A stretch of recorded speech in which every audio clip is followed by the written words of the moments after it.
Hello everyone, আসসালামু আলাইকুম। This is my another blog video. তো আজকে চলে গিয়েছিল আমার হাজব্যান্ড মাছের বাজারে। তো ওইখানে আমি বলেছিলাম যে কিছু ভিডিও করে আনার জন্য। তো আজকে কী কী মাছ কিনলো সে আমাদের জন্য, সেগুলো আপনাদের সাথে শেয়ার করছি। এখানে নদীর যে চিংড়ি পাওয়া যায়, 2 রকমের চিংড়ি ছিল। তো আমি বলেছিলাম যে বড় চিংড়িটা আনতে, তো ওইটাই নিল। দেন ট্যাংরা মাছ নিল, এখানে যে বড় ট্যাংরাটা পাওয়া যায় সেটা নিল। আরও কি কি বাজার করলো, এটা ছিল আমাদের সাপ্তাহিক বাজার, কারণ আমরা ফ্রেশটাই খাই, এক সপ্তাহের বাজারের বেশি করি না। এর থেকে বেশি বাজার একসাথে করলে আমার কাছে খেতে ভালো লাগে না। তো এদিকে নিয়ে আসলো।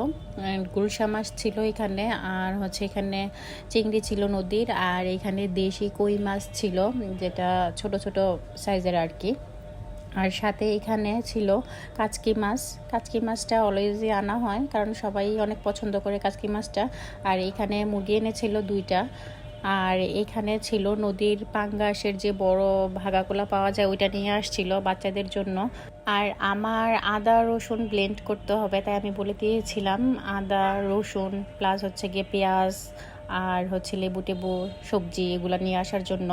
তো এগুলা সব কিছুই নিয়ে আসছিল। এগুলা ছিল আমাদের সাপ্তাহিক বাজার। So thanks for watching.